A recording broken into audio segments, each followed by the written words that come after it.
Sorry about that, guys. My husband was able to get. And what we talked about was so amazing it can't even be repeated. I'm terribly sorry. We're sorry, guys. Yeah. So I do not know why we got kicked off of all of the channels. It showed that it was on over here, but thank you for Yeah. letting us know in the chat that we weren't live. So welcome, everyone. I'm Michelle Marie. I am the owner and operator of Astrological Tarot, and this is the amazing David from Tarot by the Bay. Hi, I've been everyone. waiting for the last 2 months for him to come on the show, and I'm super, super excited to have him. All of his biography descriptions, links are in the channel. He did do an intro. If you guys saw part of that, yay. If not, I apologize for the technical glitch. So, okay, everyone can see us. Yay. Darn Saturn returns. Are we still in the Saturn retrograde? Well, Saturn did just go direct on my moon. I mean, a Mercury retrograde. I'm sorry. Yeah, the Mercury retrograde is popping over, but there's a lot going on in the sky. So, okay. Yes, welcome everybody. Okay, now I'm seeing people coming in. Okay, good. All right, I was wondering about that. All right, so how about I usually do the astrological readings of the day, guys. Why don't you guys tell me if you guys want to see that in the chat or if you want us to just get to your readings because we lost about 10 minutes of showtime.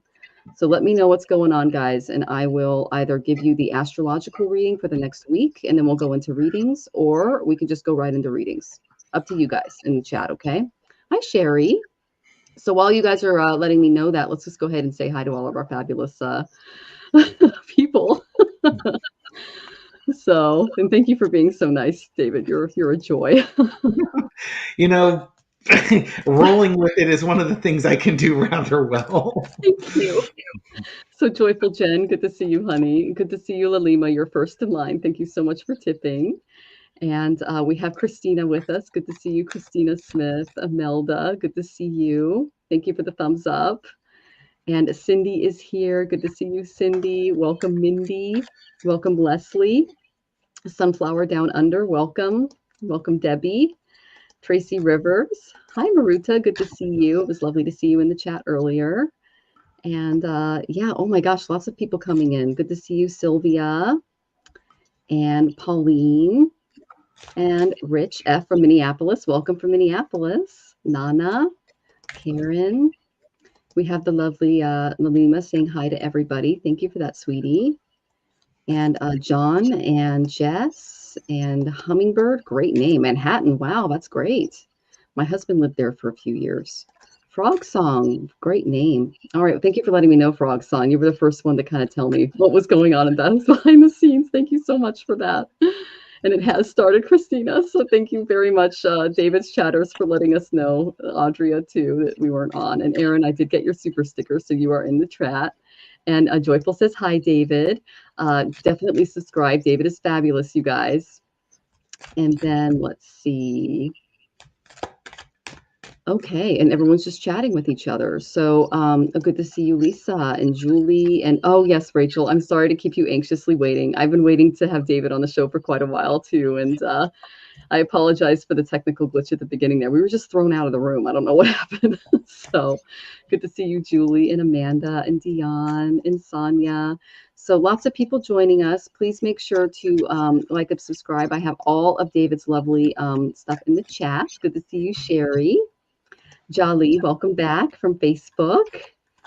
And so let me know if you guys want the astrological readings. Oh, you do want the readings. Okay. It's nice to make your acquaintance too. Welcome. All right. And Samantha, I'll get you in. Oh, South Jersey. Welcome from South Jersey. That's great. All right. Western Virginia. Oh, we're all over California. Lots of voters in the chat. That's great. My brother snuck in here too. Who is he? He's GBAT, the little blue one that just donated. Oh, GBAT, thank you so much. You're so sweet. Thanks, Gary. Gary, that's great. That's almost, it's going to get me well and wait for the next beer. And is GBAT, does he have his channel for the Twin Tower? It's Twin Tarot with Gary and David. And it's just a joint channel between Gary and myself. Okay, so you guys, you can subscribe to that too if you want to see a fabulous show with David and Gary. And Mayhem ensues early and often. oh, awesome. Well, thank you for sharing, Catherine, on Facebook. And just to let everybody know, we are simulcasting. So we're on Facebook, we're on Twitch, we're on Twitter, we're all over the place. So, and we're also on multiple anyways, we're all over the place. We have 1, 2, 3, 4, 5, 6 channels. So if we don't hit everybody, just know that we do see you. And then Gary says he promises to troll you from the chat. Thank you, Gary. Now you got to stick to what you do best. Oh my goodness. Started in the womb, right? Yes. Oh God. Oh my gosh. So good to see you, Beth. Oh, Kentucky. Very cool. We need your vote, Kathleen. And Bora Bora. Welcome, Bora Bora. Thank you for all your lovely comments on my shorts. I really appreciate that. So I'm going to go ahead and just do a quick Vedic read on what's happening in the next week. And we're going to jump right into questions. We're going to be here till about 6. So just to let everybody know how the show works, I'll put my little banner up here. Donations get priority. All of the links are in the description. There is a $5 minimum. You must be present to receive your reading. There are no personal solicitations. Do not engage trolls. We will get to them. My husband's behind the scenes zapping them away. And don't allow them to follow you into rooms. Happens a lot. And then this is for entertainment purposes only, and just one question per person. So, and it can be political, it could be personal, just as long as it fits the guidelines of YouTube. Okay, guys? All right, so let me go ahead and get my lovely cards out for the astrological energies that we have coming our way. Look away, there I am. All right, so that's something Gerald does when he switches. It's so cute. Okay, so the first thing that we have going on is the sun is in sidereal Taurus. Yay. So if you have any planets in sidereal Taurus, both the sun and Jupiter are there, so you can expect an extra boost of vitality, some extra luck. I made a short on it and released that last night, so you can look that up. Then we have a Rahu, which is the north node, Mars conjunction happening on the 18th, and that's at 19 degrees and 21 in Pisces, and that falls in Ravati Nakshatra. Now, I am a sidereal Vedic astrologer when I do these shorts, and so just keep in mind that these are the real sky calculations and not the tropical calculations that we're used to in Western, okay? So what this energy brings is you can be really driven toward those ambitions and goals, but beware of impulsivity and conflicts, because that's what this Mars Rahu conjunction can bring. Collectively, this alignment signifies a potential for revolutionary change, but it may also lead to conflicts or disruptions. So you can perform Vedic remedies like chanting Mars or Rahu's mantras. You can practice patience. You can seek guidance from mentors to help you navigate this period with more resilience, and use this time for more introspection and strategic action. And in India, astrology, there are a number of mantras that we can do to help with the planetary energies and how they affect us. So I'm going to go ahead and give you guys a couple for the 18th. The first one is for Mars, and it's Om Kum Kujaya Namaha. And you can do that 108 times via a mala. If there are any Catholics in the house, you kind of recognize the idea of a mala. It's a number of beads is 108. It's a little different than a rosary. But what you do is you hold it like this and you just do the mantra one at a time. And it can kind of help alleviate some of the more negative effects of the planetary things that are hitting us. And then the second mantra that you can do is for Rahu. And that's if you're having any psychological effects under this conjunction. And it's Om Rahuve Namaha. And so that's what I recommend for the 18th. Another thing that's happening on the 18th is we have a Jupiter Sun combustion in Taurus, and that is going to occur in Kritika Nakshatra. And so this is associated with Agni, the god of fire. That's why you see so many flames in the card. And personally, you may feel a surge of confidence and enthusiasm, but beware of arrogance or ego clashes, because this falls in a very fiery energy. You can see it's represented by a blade and fire. Collectively, this alignment can signify leadership, a lot of innovation, but it can also lead to power struggles, conflicts of interest. The Vedic remedies that you can perform are chanting the Jupiter or Sun's mantras. You can practice humility. You can seek harmony in your relationships. So you can to navigate this period with a little bit more wisdom and patience, and spend time in self-reflection and inspired action, understanding that balance and humility are really key during the fiery energies of this combustion. And the two mantras that I would recommend for this are Om Brihaspataye Namaha. That one is for Jupiter. And Om Suryaye Namaha. And that one is for Sun. And that's also on the 18th. So lots of energy on that day. So if you're struggling with those energies, those are some mantras you can do when you're stuck in traffic or things aren't going your way, or you just want to kind of bite your tongue in front of that coworker. Just say that mantra. Okay. You can do it silently if that helps. And then this is really good news. Venus is going to enter sidereal Taurus, and that is until June 12th. And Venus owns the sign of Taurus. So this is all about luxury, comfort, beauty, sensual pleasures. You can develop harmony and stability in your relationships, especially after that big combustion the day before. Collectively, this transit is going to bring a lot of opportunities and economic prosperity and an additional cultural refinement, which we need right now. But it can also lead to overindulgence and materialism. So you can perform Vedic remedies like chanting Venus's mantras. You can cultivate gratitude. You can practice moderation. You can maintain balance and avoid those excesses. Just use this period for nurturing your creativity and enjoying the finer things in life and strengthening your bonds with loved ones. Because if you have a lot of strong planets in sidereal Taurus, like Donald Trump, you can use it to benefit the lives of others, or you could just not. So this energy is it gives us a lot of gold in our charts, but we have to use it very wisely because we have both Jupiter and Venus transiting Taurus. Okay, I'll talk more about the moon next week because we're going to be going in the middle of that. But yeah, I hope that was helpful, guys. And let's see if you said anything. Okay. Oh, thank you. Lots of questions coming in, so we're going to get right into those. And let's go to our first question, and I believe it is Lalima. So we first have Lalima, and then we have Rachel Rose, and then we have Aaron Whitefoot, and then we have Gary, and then we have Frog Song, and then we have Joyful Journey, and then we have Mayor Scott. All right, thank you. Okay, so let me find your question, Miss Lalima. Thank you so much for joining us, guys. We really appreciate your energy in the chat. Could I get messages for my guides on career? Okay, confused as to whether I should balance building my own clinic. She's a medical doctor, David, with searching for a job or focusing on the clinic only. Okay. Building my own clinic, searching a job, or focus on clinic only. So let's do I'm going to do a challenge reading on this one. Come on down. We're going to focus on balancing your building, your own clinic versus we're searching for a job or focus on the clinic only. So the main part here, it's money and the quest for money here. Now, if you're going to do the building your own clinic, planning, disappointment, taking care of things, and being realistic versus should I balance versus searching for a job. There's the job search card. Could you pick a better card for job searching here? And okay, and underneath it. All right, so come on down.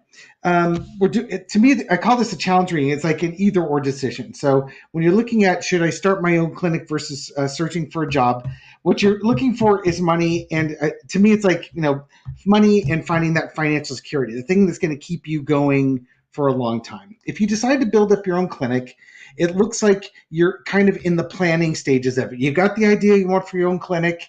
And then what you have to start doing is, looking for places to have the building.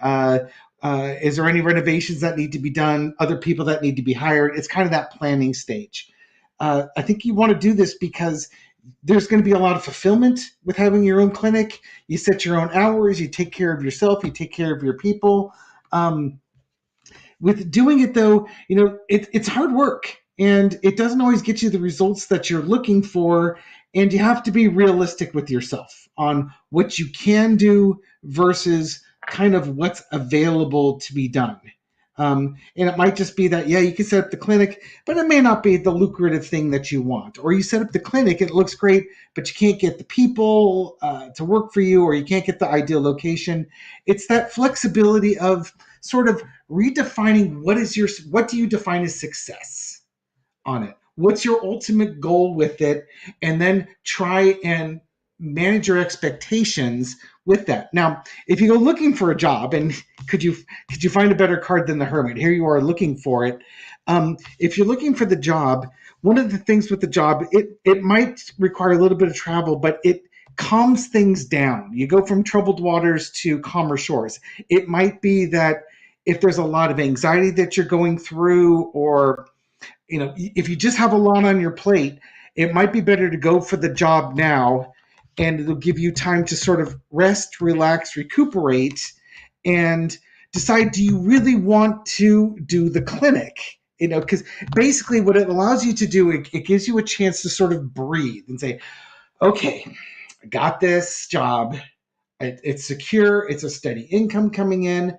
And now that I'm here, do I want to do my own job? Do I want the stress of it? Do I want all the unknowns that come with it? And if the answer is yes, then you've got that steady job and you can do more of the planning for the clinic with your quote unquote spare time. You know what I mean? Your days will be packed, but it'll make it easier to transition to your new clinic because you have more time to plan it. If you jump right in with the planning of it, you just have to measure your expectations of what you can reasonably get done in a time frame that you're looking at. That's what I see. I love how specific that was. You guys, you can't make this stuff up. That was fantastic, David. Thank you. And so, yes, Lalima, I got very similar cards. I'm going to add a little bit to what David said. The first two cards I got for you was I got fifth house and I got Scorpio. So there's going to be a lot of transformation regarding your career, regardless of what decision you make, because that's just I have a lot of friends that are in the medical community and science community, and they're kind of telling me this already. But when I pulled the fifth house, I got children. So they really, really want you focusing on pediatrics because that is really where you shine and that you're going to be able to help a lot of kids. Okay. So they love that about you. And that's kind of your heavenly gift, so to speak, your Shakti. As far as going into the clinic, there's a lot of reevaluation that needs to be done. And I think David's right. Starting with a job and really getting your skill sets and into a routine that you can then bring into the clinic is probably a better choice for you, because they're saying that too much or too little reevaluation is detrimental in your search for both a job and with the starting your own clinic. So based on the fact that you're looking at this job, I believe that the job, after some evaluation, will be able to move you on to that next step. The only reason I do not think you're fully ready for it yet is that I did get the Seven of Hearts. This is the illusion card. Okay, so you might not be seeing things clearly. Okay, there's too many options on your plate right now. So make sure that you're not coming from a place of escapism or daydreaming that is getting in the way of practicality. And then I also got the Ten of Hearts reversed as well for starting your own clinic. So what that tells me is that it's just not the right timing right now. And when I did pick the five of the fifth house, I should say, I got that you would be working with children and that you could eventually start a family practice, but it's not ready yet. And that's why I got the Ten of Shells, the Ten of Hearts, which is the same as Ten of Shells reversed. After you are able to get some of those skill sets and routines under your belt, you'll be able to bring them into the clinical environment. That's the main energy I got. I did pull a few affirmation cards for you to help you process your decision making forward, because I did get that you're struggling a lot with indecision regarding this. The first one I got was Goddess of Healing, and you're a medical practitioner, so I thought that was a great card from Spirit. I enjoy exercising, eating healthy food, and doing what is good for me. A lot of my friends that work in the medical field, my husband and I both have some experience there. We experience burnout. So making sure that you're practicing self-care, regardless of the position that you decide to choose, is very important. Use this affirmation when you feel resistant to doing what you know is in your best interests. The desire to sabotage our efforts to improve ourselves comes from our resistance to change and being too good. With self-improvement comes new activities, new friends, and other manifestations of change. So often resist because we fear the unknown. So if you're fearing going into this new job, don't. You've got some new opportunities coming your way that are going to help you build your practice in the future. It's just the timing is not there yet. You will receive some signs from spirit when the time is right, because I got the goddess of compassion. I use my fears as signs to guide and protect me. Use this gift when your fears prevent you from acting out in your best interests. Our fears exist to help us feel safe from harm and from repeating mistakes that we've made. If we seek to understand why we are afraid, we can make our friends, our fears, our friends and our helper, not our master. It's important to avoid fearing success and the many changes it will bring. So the goddess of compassion and healing tells me that you're a very empathic doctor. They told me you're really good with kids. They're really going to appreciate that. But there's some transformation coming your way that is going to prevent you from really jumping into the dream job that they're showing me that you have in your head. And that's why I got that 7 of Cups energy. Okay.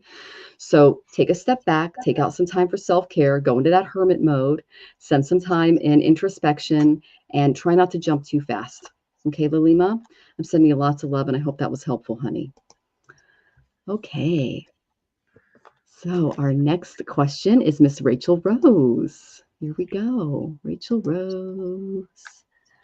All right. And thank you for letting us know we weren't online too, Rachel. Oh my goodness. Okay, we got a novel. I am ready to decide. Yeah, she's always moving.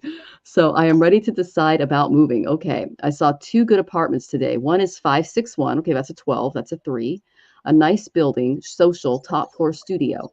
The other one is 9407 6th Ave, top floor, 2-bed standalone home. Downstairs, a young man lives there. Landlord is Susan. Prices are similar. It's a toss up. There could be a road noise in the studio, but I will sleep in the closet since it's massive. Okay. Oh, that's great because there's no windows.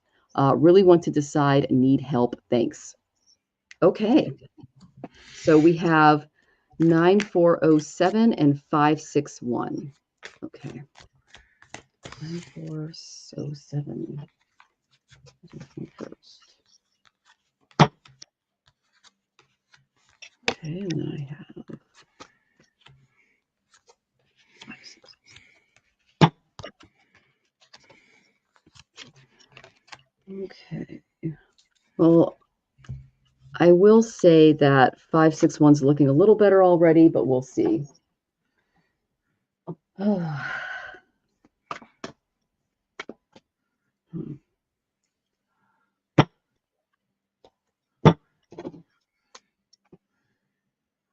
I'm going to go ahead and take this down, Rachel, so you can see us, okay?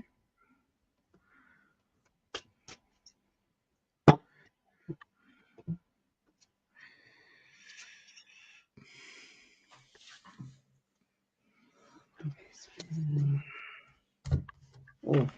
Rachel, I hate to tell you this, but I'm not getting good cards for either, and I know that's usually a sign that you're still going through your karma, sweetie.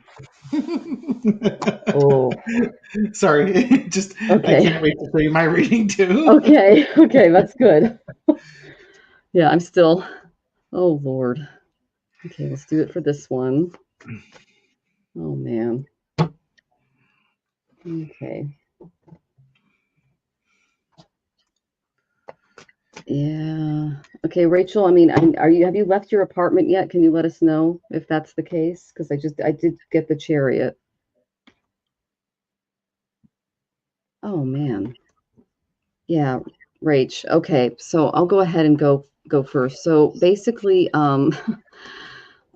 but for the first house, this is for 516, I believe. 561, excuse me, 561. I got 6th house. This is the house of service to the collective, which is good. It's not a bad house. It's also ruled by Virgo, who's going through the eclipses this year. So I asked for some clarifiers. I did get the 3 of Wands. So this might be close to work. It might work as in a collaborative sort of environment. But then for the result card, I got the 5 of Pentacles. So that's a no. Okay, this is my poverty card. They're out in the snow. So you're not going to be in love with this place, the 561 place, as much as you are right now.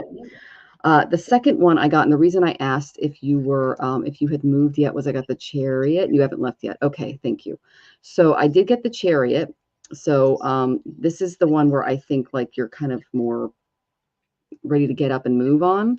However, I got the Three of Wands reversed, which tells me it's not going to work out. I mean, the landlords, the people there in the building, it's just, you're not going to be able to, people aren't going to get along. And the reason for that is you're going to run into another mentally ill person. Okay, so that does seem to follow you around whenever you move. So regardless of which one you choose, just know that your karma is staying with you, because the last card I got was Scorpio. So you're still going through this transformation. You're still kind of pushing through this karmic energy. I would say to kind of stay where you are until you're able to kind of work through the inner landscape of what's causing this, because I don't want to tell you to move and have you end up in the same position that you were last time with either mold or a bad landlord or something like that.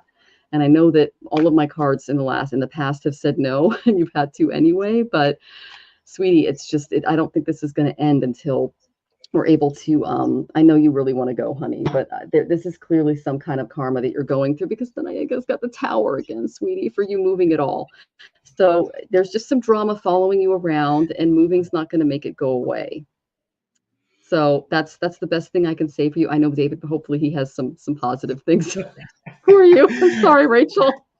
Okay, so come on down. So I did a challenge reading. At the center of this is the anxiety. Like, I got to get out of here. This place is a nightmare. And Yeah. underneath it is the devil card. So when I'm laughing, it's not that I'm laughing at your situation. It's like, yeah, I can see that she wants to move.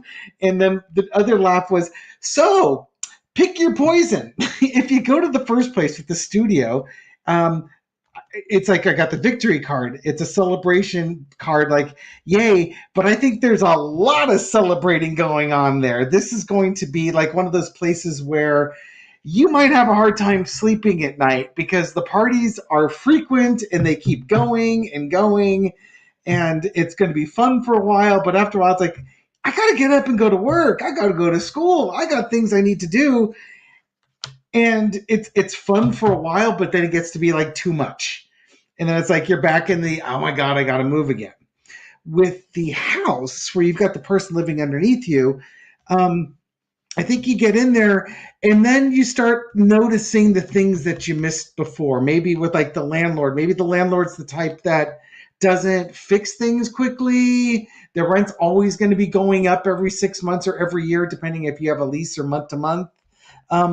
You're just going to discover things about the place that maybe you missed when you first evaluated it. And it's going to cause you to say that, you know, this one had so much potential, but I don't know. It's you got major arcana and major arcana here, and I understand where Michelle was saying it's like this looks like a transition. So pick your poison. Do you want to have a lot of fun in this transition and party and get on with it, or do you want to go to a more stable environment that might teach you a little bit more about people and the relationships, so that the next place you pick is a better fit for you? That's kind of the choice that I'm seeing. You can have fun, or you can have some wisdom.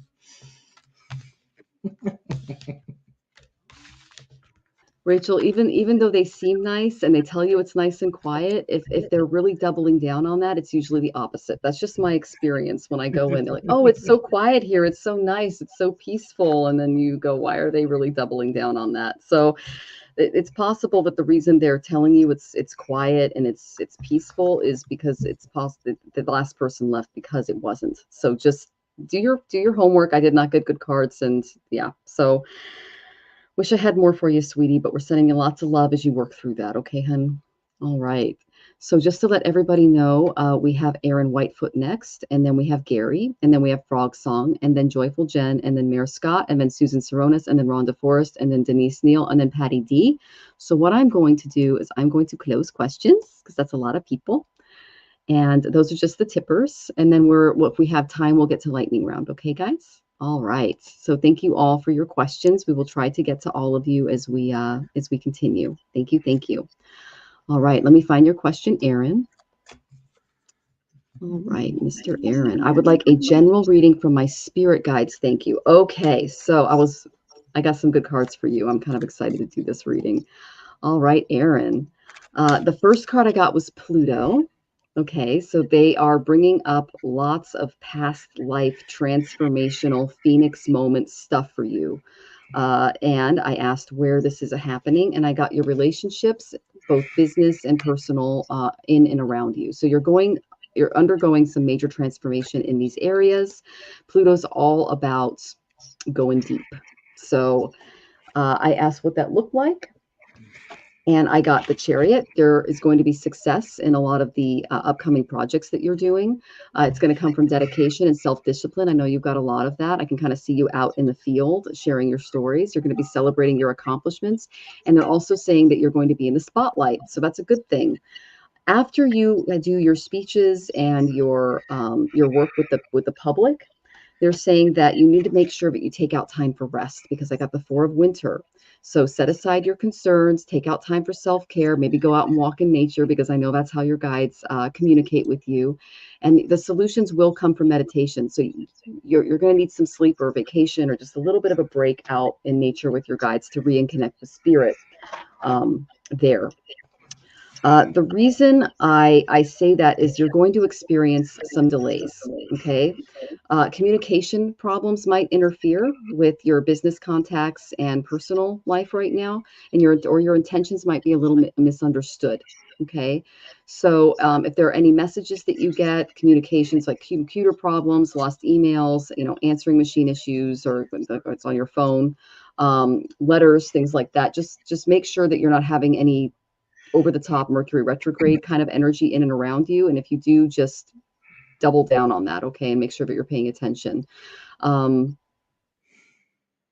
They're also saying practice active listening when negotiating and working with clients, so that you make sure that they fully understand what you're saying back to them. Like, for instance, all right, we're going to go out and we're going to do X, Y, and Z. What did I just say? And if they don't say X, Y, and Z back to you, make sure that you clarify your intentions moving forward, because there was some miscommunication regarding that in the past, and that's what they're having you work on a little bit. The second card I got was the Six of Shells, but it came up reversed. This is my reverse victory card. So there might be some childish behavior in and around your workplace that's bringing some issues up, okay? They're also saying that some of the Plutonian things that you're going to be working through in your personal and your professional relationships are going to involve memories of childhood. So if you're feeling any triggers throughout the week, just know that those are your guides literally helping you work through some of those moments, okay? They're saying that they're going to be showing you some things that happened that might cause you a little bit of heartache, but they're showing you now so that you can deal with it in a very adult way, okay? They're also suggesting that you go out and you take time to have some fun and experience more childhood-like joy, okay? Because you need to balance work with play, because you tend to work too hard. You tend to work really hard, Erin. Okay. I did pick an affirmation card for you to bring with you into the week. I got the contemplation card. I take time each day to meditate. That's how your guides reach you. I know that they send you a lot of signs and signals in nature, but sitting down and just closing your eyes and bringing the senses in will allow them to speak to you directly. A few minutes each morning spent in silence, focused on your purposeful deep breathing, will clear the clutter from your mind and purify and energize you for another challenging day in the now age, also what we call the Kali Yuga. My husband and I do this every morning. We do what's called our yoga asanas. We do a mantra practice followed by pranayama and reading a little bit of a spiritual text, just to get our minds in the right place for the day, because people aren't acting right. There are a lot of people out there that have been emboldened to be jerks. So we have to kind of keep them in line as we go out. And I know that you've had some problems with some entitled clients. And so whenever you have, the people coming up from California thinking that they can take advantage of you, don't let them. Okay. And be very clear with your intentions. And I am also seeing some of the speeches and stuff that you're giving is going very well, and it's reaching the right people. So yes, Hilda, there are a lot of jerks out there. So I'm excited to see what David has for you. And I'm sending you lots of love, Erin. Thanks for joining us. Okay, Erin, come on down. I'm going to share the spread out with you. All right, so at the foundation, we have the Nine of Cups. And I'm noticing a lot of cups in here. So your spirit guides are looking at your emotions or maybe even your relationships here. The Nine of Cups is a card of hopes, wishes, dreams fulfilled. Now, this guy's sitting here. He's got his cups behind him. Life is going good for him, and pow, something happens and really knocks him off his game. It could be if you're in a relationship that you think things are going well and then you're knocked off your feet. Relationship could be romantic, it could be a friendship, it could be a business partner, it could be with a client type of thing. The in the past is the King of Cups. This could be somebody who might be an older person, or it could be a very emotionally immature person. I'm kind of leaning towards the emotionally immature person, somebody that you have a relationship with that may not be the most mature person. Could and we were talking about narcissism and such. This could be somebody who might be a little bit emotionally manipulative, and it's a toxicity. And what you're going through now with the Tower, it's going to give you the ability to detoxify, purify from this. It's if you've been in a bad friendship, a bad relationship, it could be like an energy vampire, somebody who just drains you. It's going to give you the opportunity to move away from that person. The overall overarching energy is the Seven of Cups. It's a card of integrity, illusions, delusions. It's about making good choices, but understanding that you have to take the good with the bad. So again, if this was a business partner, and it's a very aggressive person, that's good. They drive things forward, but the problem is they also never compromise with you either. It's kind of you take the good with the bad with that person. The lesson to be learned from it is the Seven of Pentacles. This is not money to me. This is looking at your values. What is it that you want? Is it out of your clients? What is your ideal client? How do you do yourself up so that you get the ideal clients to work with? If it's a business partner or a life partner, what are you putting out there that's attracting them? And looking at yourself, it's kind of like how Stormy Daniels owns the bad things that happens to her. She'll say, yeah, Trump forced himself on me. That's on me. I'm not going to be his victim. I understood where my mistake happened. I will not do that again. The outcome is it's kind of like looking at it and say, oh, okay, yeah, that lesson sucked. I'm not going to do that again. Here's the changes I'm going to make. And then the outcome is the Nine of Wands, which is waiting kind of for the next thing to happen. You might be a little shell shocked. It might be that you've made your changes and now you're waiting for a response from somebody. But in the end of the day, underneath it all, it's about your values and the things that you find practical use for. Relationships change, business relationships change. What might have been good for you 10 years ago, 5 years ago, last year may not be what's as useful now. Keep the good stuff and you can thank the bad stuff, send it on its way, and come to the next challenge. And because this is pretty much you get through this and now the next challenge comes. That's what I get. Wonderful. Thank you, David. And so Aaron said, I just asked to help with a historic film because they met me at my last speech at Goldendale. They want me to get some drone footage for them too. Though that's fantastic, Aaron. That's wonderful. I love hearing that. And he says, thank you very much. I appreciate it. Oh, I'm so glad that you needed that. Thank you so much, Aaron. And thank you for joining us. And best of luck with those projects. That's fantastic. And the drone footage, I know, is going to be excellent. Okay. So our next question is Gary. All right, let me find your question, Gary. And this one kind of cracks me up because I got 2 Knight of Cups, and I'm wondering if the other one is David because you guys are twins. So let me go ahead and find your question. Okay. All right, we're getting a lot of these. Give me a second, guys. Okay, I'm just seeing your Hey David. If you have a specific question, please let us know, and we'll go ahead. I think he was just donating and saying hello. Okay. Okay, sounds good. All right. Well, if you have one, please let us know. We're happy to read for you. If not, I can go on to the next one. I'll ask if this was for him or the next person. Let me ask really quick because I don't want to give the next person a Hanged Man. Okay, we'll wait. No question, just saying hi. Okay, sounds good. So it is for the next person. Thank you, Gary, for the contribution. Okay, so our next question is frog song. All right, let me find your frog song. Okay. And I saw Marina come in. Hi, Marina. It's so good to see you, honey. I had so much fun reading with you yesterday. That was a blast. And we got so much good feedback. It was fantastic. Okay. I need to know if there's a spirit around me trying to give me a message and or if I'll ever be pain free. Okay. Um, So this is the main energy that I got for you, Frog Song. The first one I got is you need some balance in your life. I got Libra. Okay, so there is a need for balance in and around your life. The spirit around you is good. Okay, the reason I said that was I thought this was going to be Gary's reading, but my card said Hangman, let Gary tell you, and so this is definitely for you. I got I got the King of Summer and the Knight of Cups, and they're both surrounding the reverse Wheel of Fortune. So I get two spirit guides with the same energy. They're highly empathic. They have that Knight of Cups energy. They're kind of like very loving energy. Okay.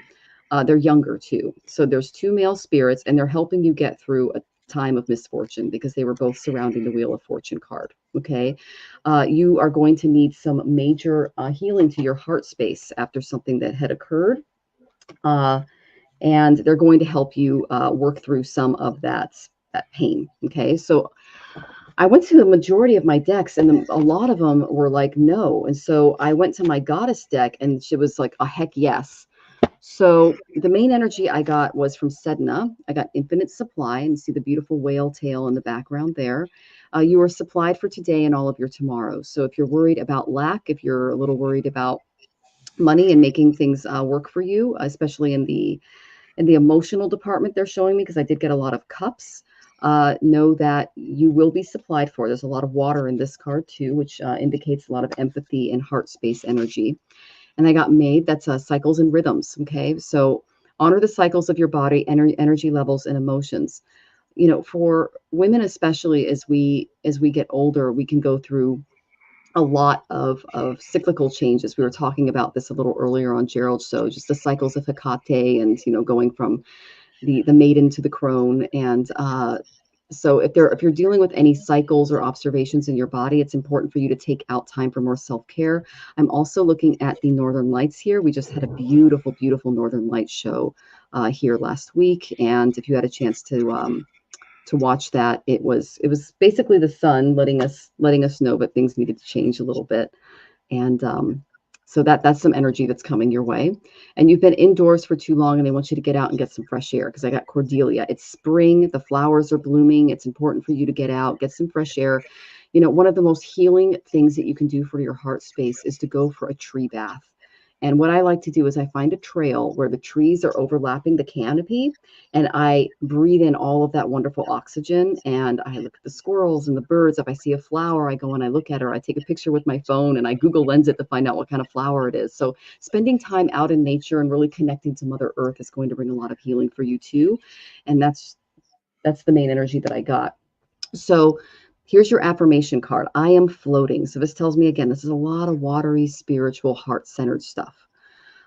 Sometimes it is best to decide not to decide just yet. I breathe in the stillness that quiets my worries and pressures of the time.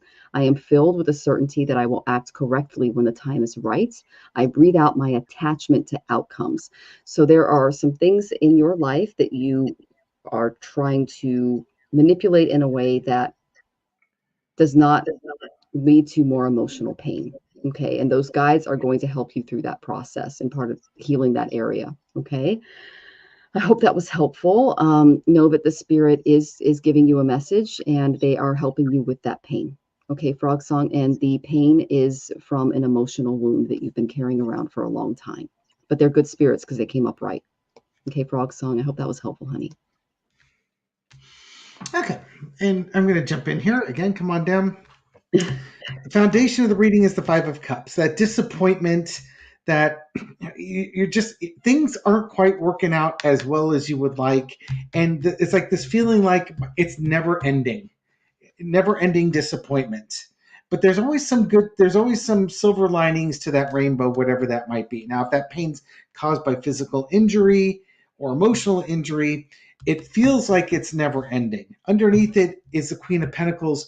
It's time for self-care. However that looks to you. It can be small health care, it could be bigger self-health care, but think about what works for you and do those things. In the past, you've got the high priestess. You might be working with somebody. It could be a physician, it could be a counselor, somebody. There's a person out here, might be a woman, who can give you sound advice on what you need to do to help address your situation. Lots of major arcana here, by the way. You've got 4 of them, almost all lined up. Current situation is the chariot. I think you're listening to this person and you're making slow, steady progress. Maybe you think the progress should be faster, which is why there's disappointment and it feels like nothing will ever change. But like anything in life, one of the key components with it is time. Uh, with me in weight loss, and I'm on the wrong end of the weight loss scale right now, I can lose weight, but you can lose like a pound a week, lose 4 pounds a month, which is, you've been doing it for 3 months and you've lost like a total of 12 pounds, which is like, you've been starving yourself, you've been running. It's just like, oh, this takes forever. But now do it over the course of a year. 4 pounds a month for a year is almost 50 pounds. It does 50 pounds get you where you want to be? Yeah, you just got to give yourself a long enough time frame to get this thing done. You can overall, there is a big health push coming here. There's something that you're working on. This slow thing is going to greatly improve your health.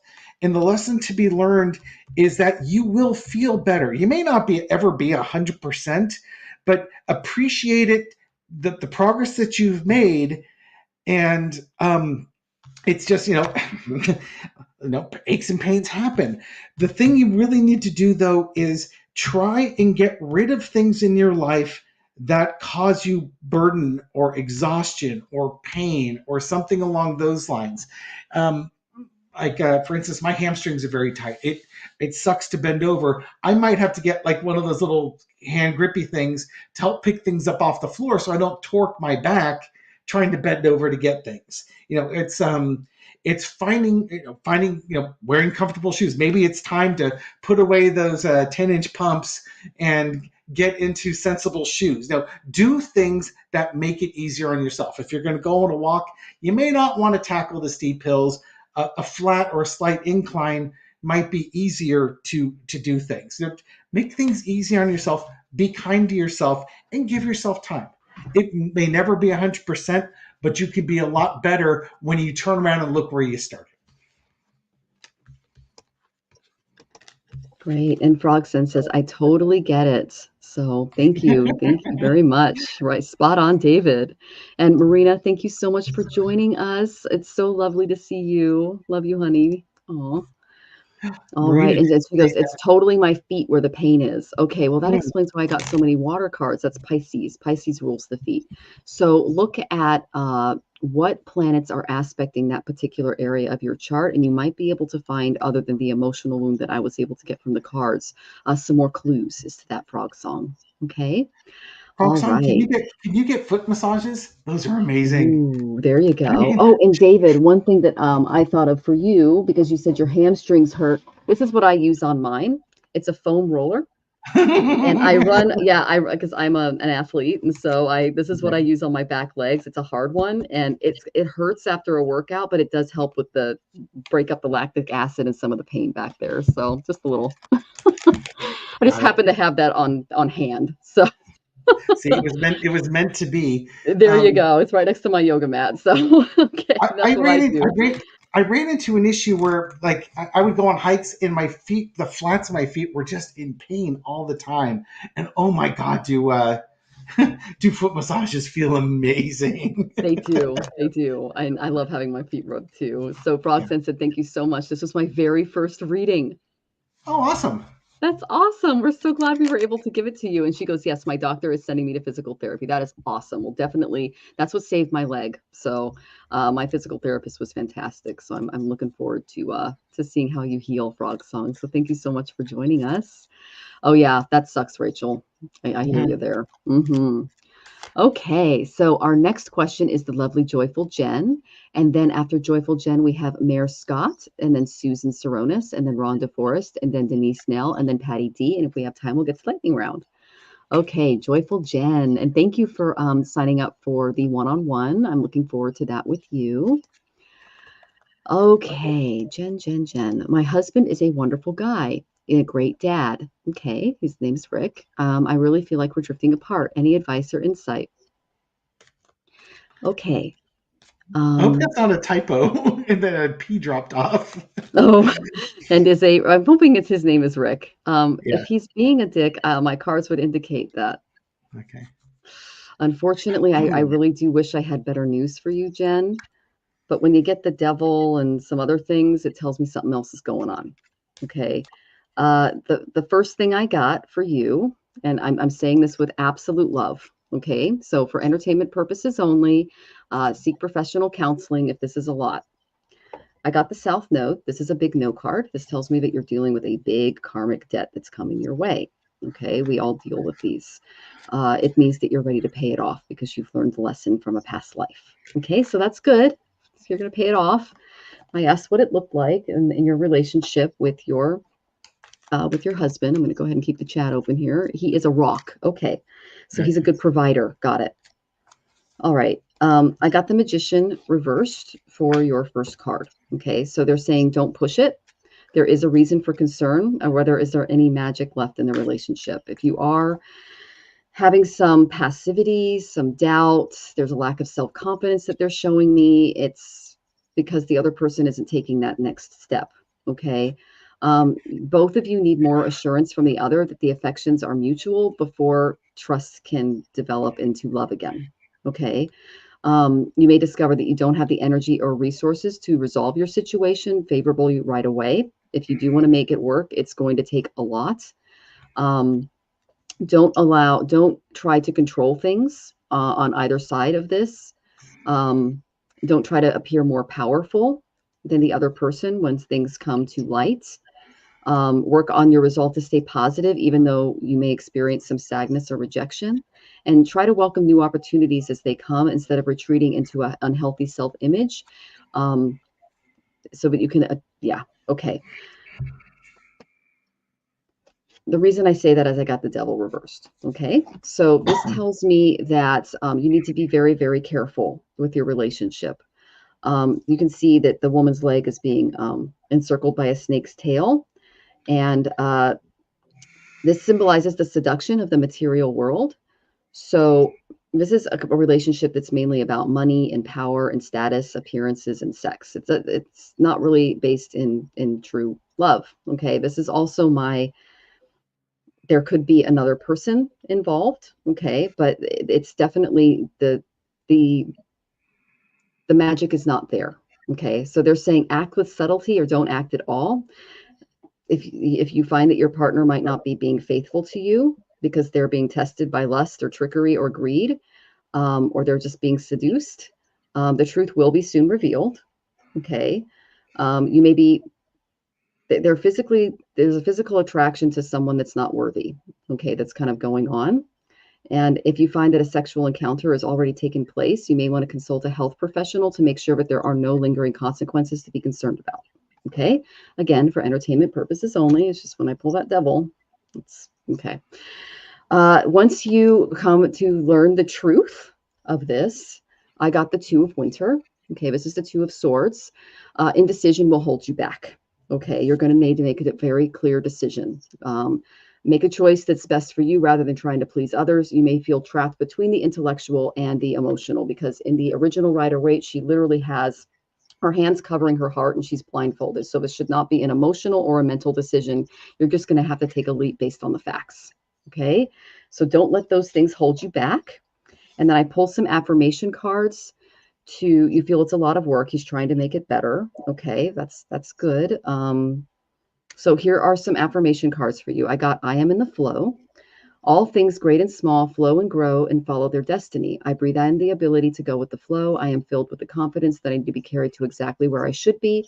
I breathe out my desire to control everyone and everything. So one person in the relationship is feeling a little smothered, a little manipulated. Okay. So that's something that will help the relationship to go with the flow a little bit more. And then I got the boundaries card. There's a cage in this one. I make boundaries and I respect them. No one has the right to trample on your words, your feelings, or your personal space, no matter how close or well intentioned they are. Be respectful of the rights of others, and you do have the right to be alone. I wish I had better cards and affirmations for you. I'm not saying that, yay or nay on the relationship, but there are some definite problems because the intentions and the passions and the desires are not on each other. They're in other directions. Okay. So I'm sending you lots of love as you work through that. And yes, please take care, Joyful Jen, and let us know how you're doing. Okay, honey. Okay. Okay. I'm just going to say that this kind of hits home because I feel like I lived this, but I was the husband in this one. So uh, there might be a bias here, but I'm really going to try and give it from a very empathetic perspective. All right. Um, the central to the reading is the Five of Swords. I think what's happened is you've drifted apart and you're both living your own lives at this point, and that can happen. The Bible says something about, like, usually when people take their vows, be like pillars of a column, not so close but not too far apart, because you're holding up the building. And I think what happened was, and we've got a Knight of Clubs, so this has been something that's been slowly progressing over time. It's why date nights are so important, and finding that connection and keeping that connection. With my first wife, I had this huge panic at one point because we had gone out to dinner. No, we had kids. They were probably 13 and 11 or 12 and 10, something like that. And I'd gone out to dinner with her, and I didn't want to talk about the kids. I didn't want to talk about the kids. I didn't want to talk about my job. And I'm sitting there, and I realized I couldn't think of a conversation starter. This is a person I dated for 5 years, been married to for, like, at that point, 15, 16 years. And I was terrified because I'm the type of person that can chat up anybody. And here I am across from my wife, and I have nothing to say to her that isn't an information exchange. And it's just, that's what happened in our relationship. Now there's a whole lot of other stuff that's underneath it that contributed to that, but that's kind of what happened. And I think it's what's happened here is, you've got, in the past, I've got the Nine of Cups. He's still that wonderful guy that you met all those years ago. He met all your emotional needs. You guys were lined up. Everything was great. But the drift has happened, and I think you've noticed it, and he's probably noticed it too. So he's putting in a big effort to try and save the marriage. Again, this is sounding familiar. Like, he's not ready to let go. We can fix this. I know that if we can just connect, we can do this. We can get through this. We can win. And it really, the lesson to be learned is, can you rekindle the passion that you had for this person? And the outcome is the Queen of Swords. If you're not happy in the marriage, then end the marriage. You don't need any excuses other than, I'm not happy with this. It doesn't mean he's not a great guy. It doesn't mean that you wouldn't want to spend the rest of your life with him because he's a rock and he's a good provider and he's emotionally available. But is he serving you now? People change over the years. Who you are now might not be the person you were 10, 15, 20 years ago. And what worked way back when may not work now. And that Queen of Swords is, you're going to have to make a decision. Do you want to stay with this guy or not? Are you happy or not? And then the other thing you consider, you shouldn't think for him, but the other thing you consider is, am I holding him back from who he needs to be with? There's two ways to look at it. But underneath it all, we've got the Four of Swords. I think you've known this for a while. You've been thinking about this for a while, and it might be that emotionally you're further along with this relationship, whether your heart's in it or not. I've only got those two cards, the one in the past and the current one. And maybe you're afraid of breaking his heart, that you don't want to say that you've fallen out of love with him, because why would you want to hurt somebody like that? But you also could be real with them. The one thing that I would really hope, however this works out, is be honest and real with him, and, root for him just like you would want to root for yourself, so that you could have a good relationship with him regardless of how this turns out. Feelings are going to get hurt. it's a hard time, and letting and cutting things off is really difficult. But time does heal wounds on stuff like that. I'm not seeing anything with cheating. Usually, I would get like a 7 of Swords if somebody's sneaking around. I'm not seeing that, but don't let it get to the point where one of you is tempted to fool around, because if one of you fools around, then it's, War of the Roses at that point, and you have the ability to avoid that. That's fabulous advice. Thank you so much, David. And she's resonating with the messages, so that's Yeah, good. And yeah, we're sending you lots of love as you work through the relationship stuff. So I'm also a divorcee, so I've got a little experience with dealing with that as well. So we're sending you lots of love as you push through that. Okay.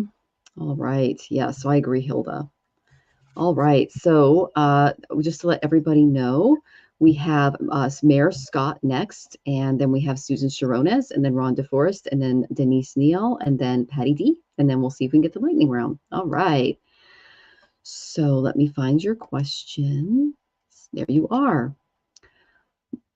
To do health, must sell my home. Will it be sold soon and help meet the needs of my new place moving in with my son? Thank you.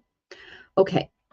So the first card that I got for you, Mayor Scott, was the first two, I should say, is I got Libra and Aries. Now, in Western astrology, these houses are getting hit with eclipses. Okay.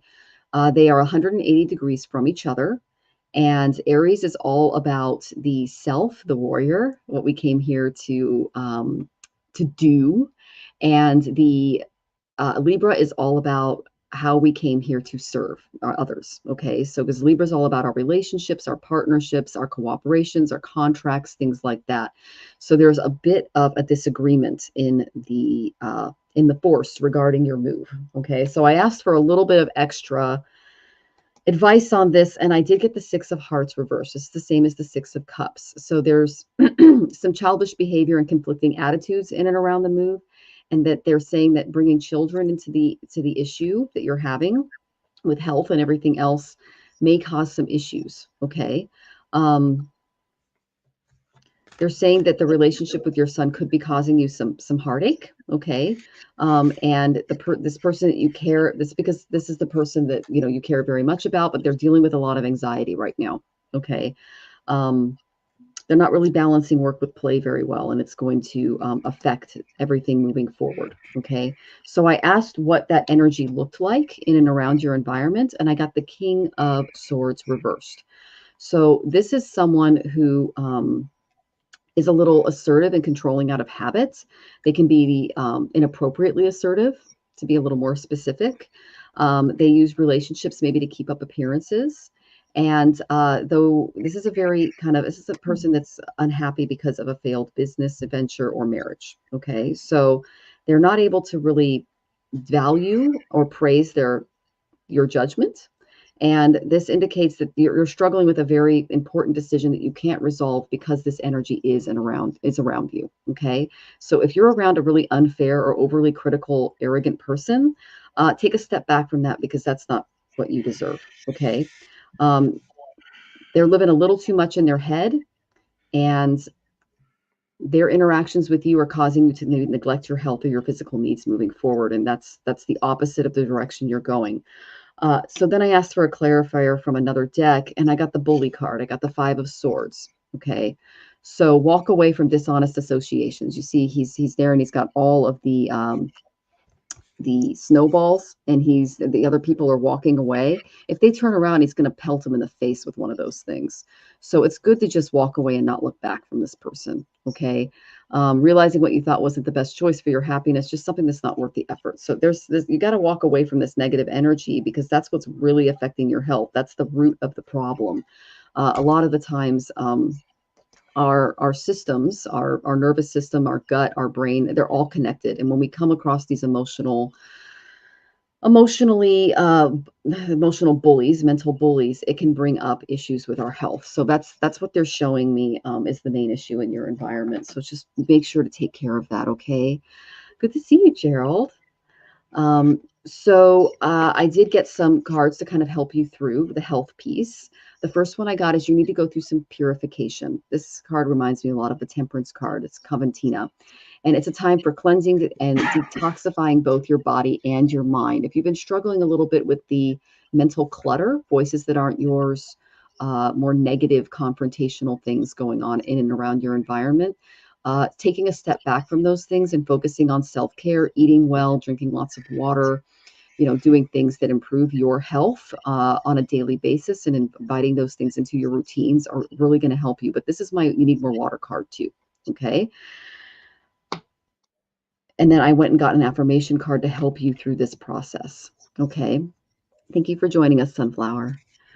All right. And Hilda's sending you lots of prayers, Joyful. That's wonderful. All right. So, Mayor Scott, I got the grounding card.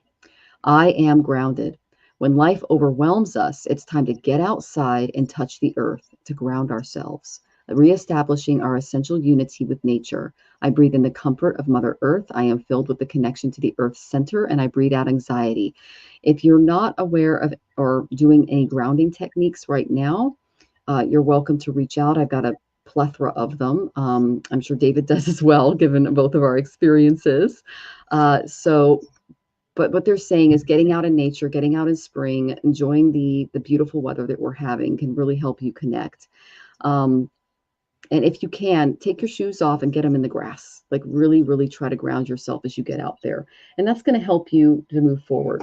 Now, because you are surrounded by this negative energy, I went ahead and I did pull a Yogananda card for you. And he is a guru that is a very famous. And I got softer than a flower, where kindness is concerned, stronger than thunder, where principles are at stake. And that's the Vedas. And so don't allow your softness, your compassion to be seen as a weakness, and don't invite people into your life that take advantage of that. Okay, because that's where a lot of this pain is coming from. Best of luck in addressing all of that. We as empaths have to deal with these kinds of energies all the time. And I wish you all the best in dealing with that. And please let us know how you're doing as you work through that. Thank you, Mayor Scott. Okay. I was going to say, joyful journey. If you would email me at tarotbythebay@gmail.com, just send off an email. I want to sort of talk a little bit more about what you're going through with that one. I wanted to throw in there, that is one of the you going through a spiritual transformation and your husband looking at you like, oh, why would you do that? Good Lord. That's what was happening with my first wife and myself. I would not be, and Michelle and I talked about this before the show. I wouldn't be doing all the tarot stuff if I was still married to my first wife. This would just be a non-starter for her. So sometimes you just need to breathe. And again, change might happen. But I just wanted to talk with you a little bit more about that one. If you don't want to talk, that's great. But if you do, email me. Okay, now on to Mayor Scott. With regard to selling your house and stuff, working through money, but also working through health issues. You're talking about selling your house because you're going to be moving in with your son. And it looks like, the work on the house is happening. I'm assuming you're going to get a buyer, and you'll be getting some offers that you'll need to make choices on. You might get multiple offers if you're lucky, and then you have to choose which one. In the past, we got the Ten of Swords. Maybe due to health or wealth, it was time. It was time to no longer be on your own on this one. But what makes you smile underneath it is Ten of Cups. I don't know if this is the house that you raised your children in and you've lived all your life in. Happy memories there, but the happy memories aren't over yet. After the judgment, and you're going to be moving in with your son, you're going to have, you're going to have money. You're going to have, I would say a woman of luxury. It's not like you're going to be a kept woman in this scenario, but you're going to have time to work on your health and enjoy your health that you've got. You'll have some money to do that also because of selling the house. You're going to move to a less stressful situation when you're living with your son.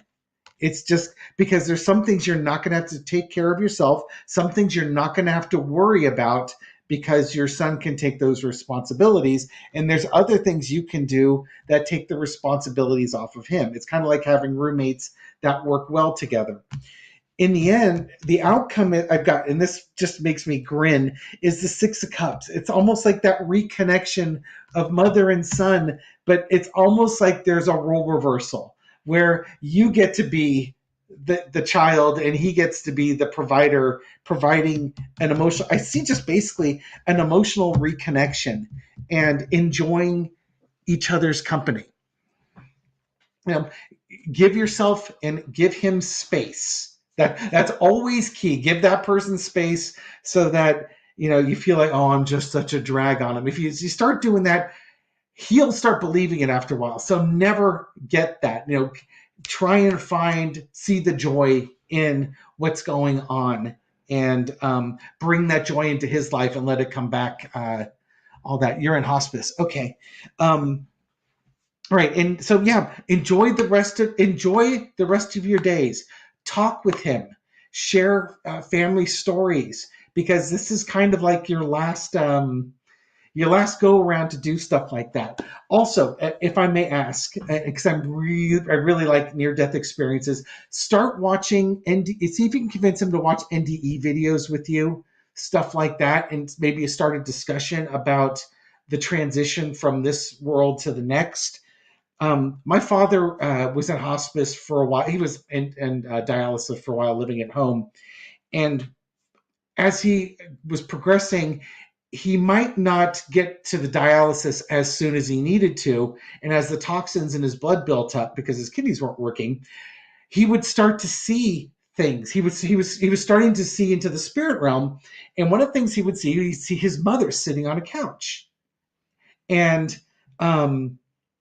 Leslie, who was a nurse that was living with my parents, taking care of them, she had worked with hospice patients before. It was a really common thing, and I wish I had known about that sooner, because I would have loved to have talked with him about it.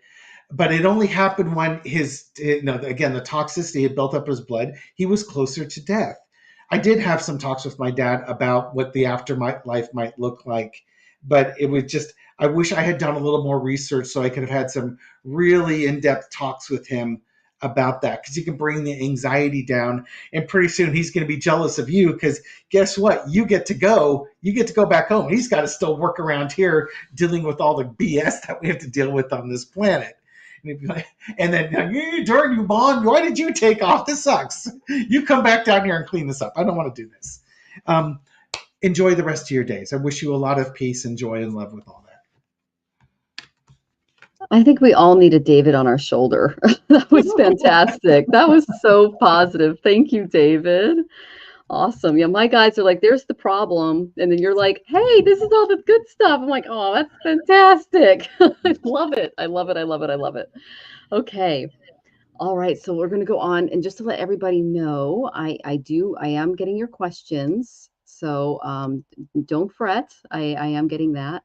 And then everyone's saying, very nice, David. Yes, that's great. I'm so glad you're here. This is fantastic.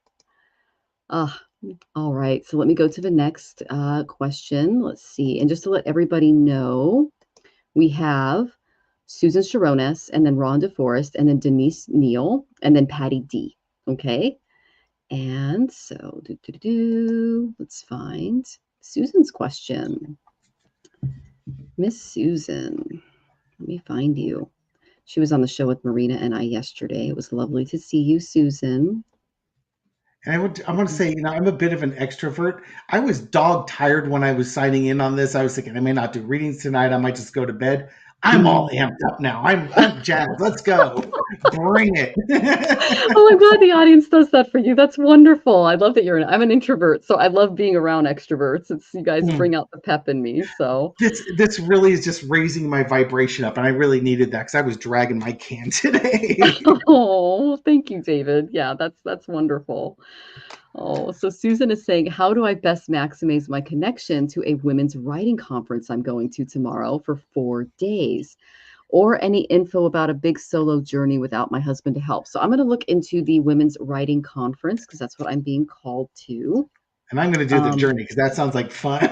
It does. It does. And they're newlyweds, so you know it's going to be fun. Okay. Oh, God. All right, Miss Susan. The first question that I got, so I'm going to address the women's writing conference.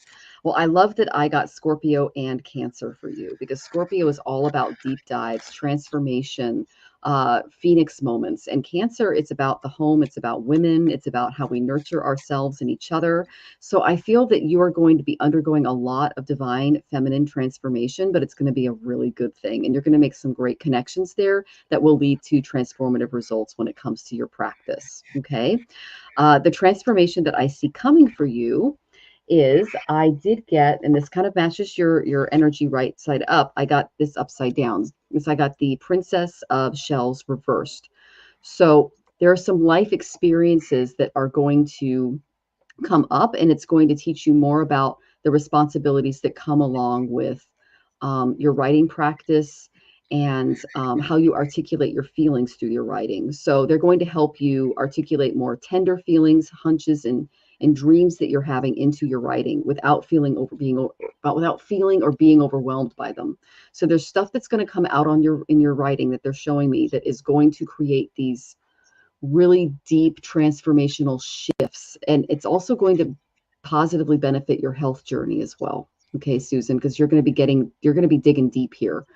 So don't be disappointed that the main goal that you've had has not come true yet, because they're showing me that you're obsessing a little bit about this. Um, just just go with the flow, and try to work with the energies as they come out of you during the workshop. Okay. Um, Focus more on realistically remembering things from your past as you write. That's what's going to bring up a lot of this stuff that they're showing me. And try not to let it override your sensitivity as it does come out. Okay. So, because there's some big things. Okay. These are going to be some heart centered things that you're going to be working on. All right. So I asked for a little bit of just a clue as to what is going to come up. And I got that it is a masculine energy that had been in your life. Okay. I got the Prince of Gems reversed. So this is a guy who's really skilled in political gamesmanship. He's really good at taking care of business. He's into work and property investments and accumulating that nest egg, but they're not as good at being giving, okay, as they are at being a receiver. Okay, this is a person who was very controlling. They were really big on keeping control of the finances. They were a little cheap with money and love. Okay, so this is someone from the past that might come up as you go through some of these writings. That's going to define that beautiful, divine, feminine heart of yours. Okay, so I asked, what are you stepping into? And my intuition oracle just went me, me, me. And I love this image because it's you literally just floating above the issue. Okay. It's the protector. I respect people's boundaries, and I require the same from them. So that masculine energy that you attracted, that was, in my opinion, abusive, they felt that they could actually, wow. I don't know if there's someone in and around your husband's family that hurt you, but they showed me that. You do not have to tell me that, because I know that's personal. But when you are dealing with this past event and you're writing about it and you're going through it, there's going to be a lot of healing that takes place, and that's going to allow you to set more appropriate boundaries moving forward. I know you're really good at that already, but that's just kind of what they showed me. So then I got 2 cards for your affirmations moving into the week. The first one I got was, I am enchanted. And we all know that you're enchanted. We are enchanted and enchanting when we appreciate all of life's miracles, big and small, and share our sense of awe and wonder with those we care about. I breathe in the magic that surrounds me. Oh, I love there's going to be magic at this conference. I am filled with delight, and I breathe out complacency. So there are a lot of things that might have been put on the back burner of your mental stove and emotional stove that are going to come forward in your writing during the workshop. Breathe through it. Do some breathing exercises if they tend to be a little too triggering. Okay. And they also want you to stretch a little more. Okay. I am stretching. As we stretch our bodies, we stretch our mind by being open to all possibilities. I breathe in the enjoyment of a luxurious stretch. I am filled with energy that is released when I reach a little farther than what I have done. I breathe out pain and tension. So stretching, breathing exercises, things like that, taking breaks as you're writing is really important. When I'm at the computer, every 20 minutes, I will set an alarm on my computer because I get into astrology mode or I get into tech mode because I work in tech, and I can start working and it's like 2 hours past my work time and I didn't notice. So setting that little, because you get in that headset, like you're either doing an Excel spreadsheet or you're writing a chart for somebody, or and you just completely lose track of time. And then you go to get up and you're like, oh my gosh. So set a little alarm, 20 minutes, get up, stretch out, do some breathing, wiggle around a little bit, and then sit down again because you're going to want to take those little breaks as you write. Okay, I hope that was helpful. I'm really excited to see what David has because he's just full of energy and fabulous. Okay.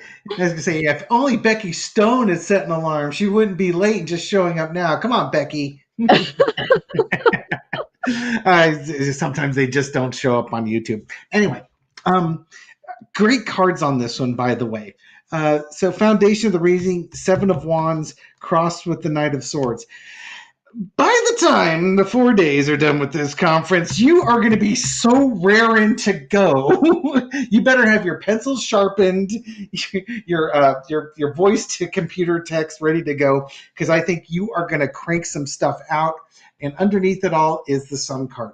There's going to be a lot of your truths that come out with this writing. This is going to be transformational for you, to steal a word that we used earlier in the broadcast. In the past, you got Judgment.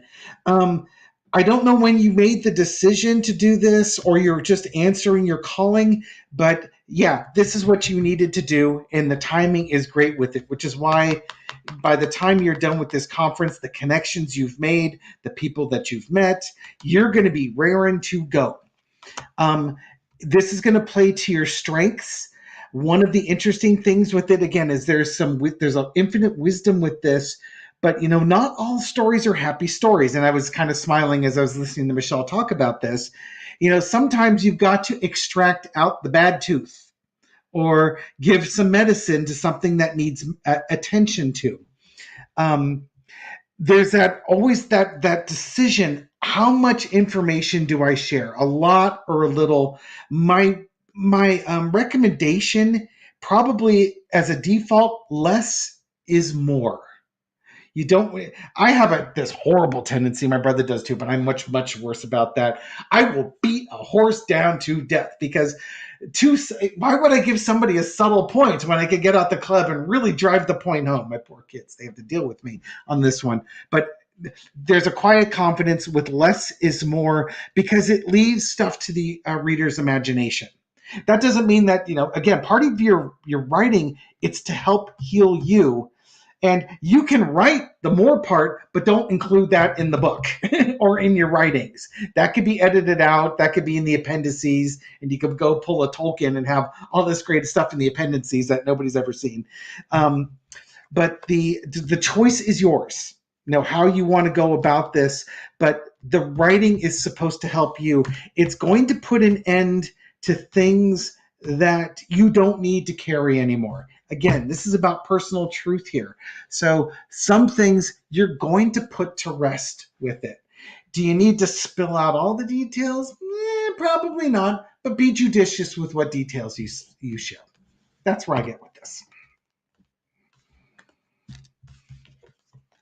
Awesome. Thank you, David. And we hope that was helpful, Miss Susan. Let's go ahead and see here. Gary. Oh, whatever do you mean? Yes, the snark never does stop between us. Oh, that is so funny. Okay. All right. So, I never met a dead horse I wasn't willing to beat. Yeah, and everyone is loving you, David. Everyone in the audience is just going, "You're so wonderful," and they're laughing and lots of positive emotions. So thank you guys for your comments. We really appreciate that. And Susan said, "So awesome, y'all. Thanks. You are so welcome, Susan. That's great." All right. So now we have Rhonda Forrest and then Denise Neal. And then we have Patty D. All right. So let's go and find the Rhonda Forrest. There you are. I'm taking Val's Akashic Records course. Congratulations. I've had a reading from her. I wasn't able to connect. Okay. Do you see a blockage? Anything I can do to connect? Really want this to happen. I do. All right. So I'm glad that my guides were able to find it. So Ron, the main thing that I see going on in your chart, or sorry, I say chart because I'm looking at astrology cards, is I got Neptune, seventh house and second house. Okay. So the second house rules your material resources, your speech, and food. And the seventh house is your relationships with other people. Okay. And Neptune is, if you can see in the card, he is blinded. He's looking at things from a very optimistic, unrealistic, rose-colored sun. It's like rose-colored glasses, lenses, place. Okay. So you're not seeing things realistically. I'll go ahead and I'll read this out loud on the cards because some people find it helpful. The idealization of balance in your beliefs, confusion regarding cooperation and what you value, sacrificing of your partners or other resources, and then inspire others diplomatically and be patient. Be prepared to sacrifice for relationships and to get what you want. And yielding is the only way to get a fair deal to get what you need. So there is something from the past that is blocking you a little bit from being able to push through the veil and reach those guides. What I got was the Queen of Roses reversed for the block. Okay, this is a very fiery queen. She's a very self-assured individual. She knows how things must be done, but inside, because she's upside down, she's feeling a little powerless and frustrated by all of this. So, she may put on a good act, but she's kind of sick of an unfortunate situation that's happened to her. Okay. If you're carrying any anger, any jealousy, anything from the past that's kind of making you be confrontational with this particular energy, it might be a bit of a block for you. This person would have been an authority.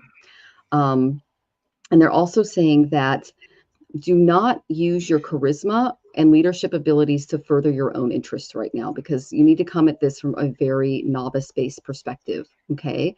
They're saying that this is a bit of a power struggle for you. You're treating it like a competition. Don't treat it like a competition. You need to be more in flow. Okay, Ron? All right. They're bringing up, this is how my guides work. They usually show me people that were in and around your life that were more negative. I'm so glad I have David here to be the sunshine in the chat. Yeah. They're basically saying that there was a narcissist with a superiority complex. It was more of a feminine energy, and it brought a lot of power struggles and competition into your headspace. And that voice is getting in the way of the guides. Okay. This is a person that's afraid of their own shadow, but they really came across as someone powerful. Okay. You may feel pushed, but you felt pushed by this person. All right. Unless you give up the resentment, you're not going to be able to push through and get a hold of the guides. So I asked, how does Ron do that? Because he needs a solution. I got the patience card. I got temperance. Okay. So you will contact the guides. You will push through and get to those Akashic records if you just spend more time being patient with yourself. This narcissist in your past wanted things done yesterday. You are not that person anymore. Okay. So let the complexities of the class work for you, and whatever you do, don't rush it. Okay, Ron, do it at the perfect moment, because the perfect moment it's going to happen at the perfect time just for you. So learn how others timed their connections to the readings, and try to emulate them a little bit, because they might have some relying on other students in the class and the things that they're doing to calm their minds and to get in contact with Chitragupta, who's also known, that's the Vedic name for the keeper of the Akashic records. When you're willing to be more patient and accepting of yourself and get this voice out of your head, that's going to remove the block and allow them in. Okay. So they're saying to, get advice from other students in the group, but to channel your energy privately into making plans and lists of what you do and what you don't want as far as the messages that you're going to be receiving. They're actually looking for you to edit for them before they jump in. And the reason for that is because you do have this narcissistic voice in there, and it's more of an Asura energy. It's a demonic energy, and you don't want to be getting guidance from this energy. Okay. And it's based in trauma. You can work through it with patience. If you had an Akashic Records reading with Valerie already, then she probably has a good idea of what needs to be released. If you haven't, then she can release it for you. I did it with her, and she was able to get one of my voices out of there, which was fabulous. So the results of your planning will surprise you, is what they're saying. But please be patient as you go through this. And as you go through these lists, I went to my goddess oracle and I got Pele. Pele, and she's divine passion. Now, I grew up in Hawaii, so she's a very special goddess to me. She's gorgeous and passionate and amazing, and she's a lot like Gaia. It says, be honest with yourself. What is your heart's true desire? So as you make these lists and these guidelines for what you would like to receive as far as messages, come from your heart space when you do that. But make sure you've done the shadow work and you got rid of that narcissistic Asuria that's hanging out in there, because they don't belong in there, and you don't want them coming up in your readings. Okay. I hope that helped, Ron. And here's your sunshine. It's kind of fun going second. I usually have to go first on these Okay. things. It's interesting going second because Michelle's bringing up things that I wouldn't have thought to add. It adds a little flavor to my reading. Three of Cups is what I have as your foundation. You will succeed in this. So don't worry about it. Don't stress out over it. You will succeed. But in order to do it, you have to die first. No, you have to put something to bed that's blocking this from happening. And that's the beauty. And it's something emotional that you're going to have to walk away from. So, in the past, you got the Four of Pentacles. This is being closed down, not letting things in, holding on to things tightly. That's kind of the first thing you have to let go. And it sounds like if you're doing an Akashic Records reading, you're opening yourself up to this information. So again, that's in the past. So good on that you've let that go and you're working into this. Current situation is that Five of Cups. It's that disappointment. Like I thought I was going to be landing triple somersaults on the first go around. Doesn't always work that way. It's a progression, and it may not happen on the time frame that you want it to do, but progression is happening. But you're gonna, like we're seeing with this Eight of Cups underneath here in this Death card, there's some stuff emotional stuff you need to let go. And this is where I like going second. Overarching is judgment. Now, this could be, again, if you've had somebody in your life who is kind of judgy, that's kind of the thing that you need to let go. The other way to look at this is the message is coming down and you're receptive to hear it. It's there. It's just there's some things you need to get rid of. The lesson to be learned is it's all with you. The Ace of Wands, all the actions that can be taken, getting rid of walking away from the disappointment and stuff, and the Death card, you've got full control over that. So this isn't like you've got some type of psychic block and you're not going to be able to go to work your way through it. You'll be able to do it. It's just sort of figuring out what it is that you're going to let go. And the more you can let go, the more the message is going to come through. And the more the message comes through, the more confidence you have. And then it just next thing you know, you celebrated the victory. The outcome is the Two of Swords. Honestly, the timeline for this is fully on you. The sooner you can open, the more you can open up, the faster that this is going to happen. And what's the trauma? I don't know. Unfortunately that's for you to sort of meditate and think about. And but you'll get there. Three of Cups, you will get there. You will absolutely get there. Just give yourself some time. Be kind to yourself. Oh, thank you, David. I really appreciate that. And we hope that was helpful, Ron. Come back, let us know how you're doing. And congratulations on taking the class from Val. She's wonderful. Okay, so next we have the lovely Denise Nell, and then we have Patty D. And if we have time, we'll do lightning round, but we are leaving at 6. Okay, guys? All right, so let's see. Denise Nell, there you are. Thank you for being patient.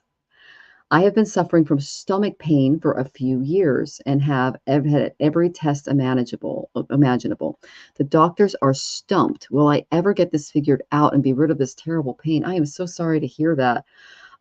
Denise Neal, I do medical astrology for entertainment purposes only, but going to a medical astrologer, finding out where that is in your chart, or an area Vedic practitioner can help nail down the problem a little bit more. That's the main thing that I got. So I asked what was causing the main issue with your stomach, and I don't know how you're being treated at work, but my gosh, honey, I didn't get good cards in that department. Okay, so I got Neptune and Leo in the 10th house. So what I got from this is that you need to be the leader of your health, and there's a little bit of fogginess, rose-colored glasses, energy going on there. Now, I did get the career house. So I was wondering, this is a health question. Why did I get the career card? You need to treat your health as if you would a job to get kind of through this. Okay. And you need to really, really take the reins on this and be a leader, because Leo is all about standing in your own power. Okay. I'm going to go ahead and read the words because I find these helpful. Inspire others with leadership responsibly. Be prepared to sacrifice for the creativeness of your success. Yielding is the only way to do what you want, to become a person of power and status. The idealization of the self-confidence to create your destiny. Confusion regarding taking a chance on where you're going, and sacrifice resulting from the impressiveness of your career. I've had a stressful career in the past, and what I'm thinking is that, I don't know what kind of career you had, but it might have caused some stomach problems, especially if you carry all of your stress in your gut. I do that too. So there are Ayurvedic things that you can do. There are breathing exercises that you can take, especially if the Western doctors aren't able to figure out what is going on. That was my case as well. I have both stomach and colon problems, Saturn in the sixth. So what you're being asked is to do a deep dive and really look at alternative methodologies in addition to what your doctors are looking into. Again, Ayurveda helped me for entertainment purposes only. And I see that you're retired for 5 years, but you still can carry some of the stress of that with you. Okay. I haven't been a teacher in over 10 years, and I still carry stuff around from that. Okay. So, so they're saying that you need to kind of create some breaks for yourself, especially for your stomach, because you do carry, they're showing me that you do carry stress in that area of your body. It's either it's the neck, it's the shoulders, it's the legs. For some people, it's the feet. For you, they're telling me the stomach. So this is a bit of a thing that's been following you along. So I went to my creativity oracle because this requires a creative solution, and it exploded. I got limits, I got willpower, I got passion, I got go deeper, and this one fell. So paying attention to this one, transformation. So you're go deeper and transformation are the two ones that really come out for me. So the first one, their limits. Know that limiting attitudes are often formed as protective reactions to past events. They're limiting adjunct is what I call them in your environment. And it's keeping you and the doctors from really figuring out what's going on. So I said, what's going to help with this? I got willpower. You got to keep moving forward. And notice that she has the full headdress on. This tells me that she is the chief of her tribe, the leader, the Leo. Use your willpower to bravely overcome thoughts of compromise and defeat. Do not let this thing win. Okay. Then I got passion. I will take passion for you to push through your self-criticism and get to a place of confidence. You need to be kind to yourself as you go through this process, and try not to get too frustrated when things don't work out. I've had the same health problem for a long time. And just to let you know, when I finally thought I found a solution, it only lasted for a little while, and I had to start with something else. Okay.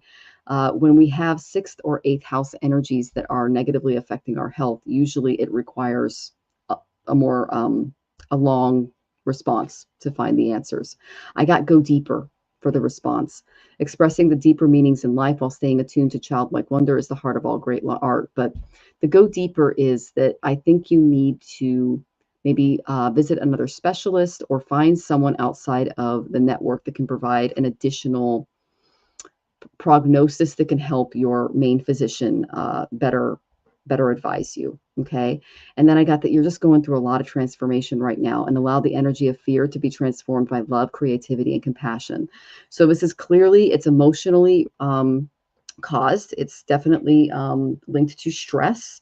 It is very, very common to have a center to store stress in the stomach. This is what I was told by my medical professionals. It's more common across genders. It's not even just for men and for women, but for adults that have been in high stress positions, it's more common. Okay. So yes, I agree, Hilda. So I asked, who are the helpers in Denise's environment? Who should she turn to? The first one I got is the lovers. You've got someone in your environment that loves you very deeply.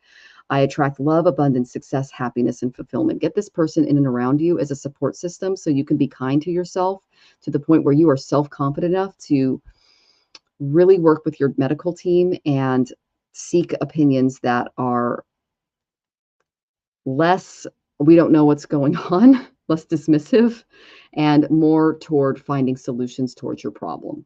Okay. The second card I got was the intuitive. This tells me that you do have a little bit of psychic gifts. Okay, Denise. And so I am tuned into the energy of those I care about. This is my empathy card. And you see how she's cradling a bird here? Practice this empathy with yourself. Treat your health the same way you would treat a child in your care. Okay. You have to treat this as a full-time job because you're being fogged in a certain area and you're being given bad advice. That's why I got Neptune. Um, Also practice active listening with your positions because you want to make sure that what you're hearing is what they're saying. Okay. Because whenever I get Neptune, it tells me that there's both mental and emotional fogging that's going on when it comes to your recovery. All right. So I did not get a solution to the problem outside of the fact that you need to basically step up and treat this like a career, step into power. Don't let other people's opinions necessarily keep you from receiving good health. And then I asked who you would be after this just now. I got the healer. So once you do find a solution to the problem, you're going to be able to heal others. I'm still working through this. I might use you as a resource. Okay. So you and possibly someone you care about need to be healed from the effects of past traumas before things can be resolved to your liking. What this also tells me is that once you identify the trauma from your past, and it is emotional and mental, it's related to career, you'll be able to better handle the stomach issues because this is an emotional response to something that hasn't been let go and you're storing it in the gut. Again, not uncommon. Okay, I do it too. So I'm sending you lots of love, and here's your sunshine.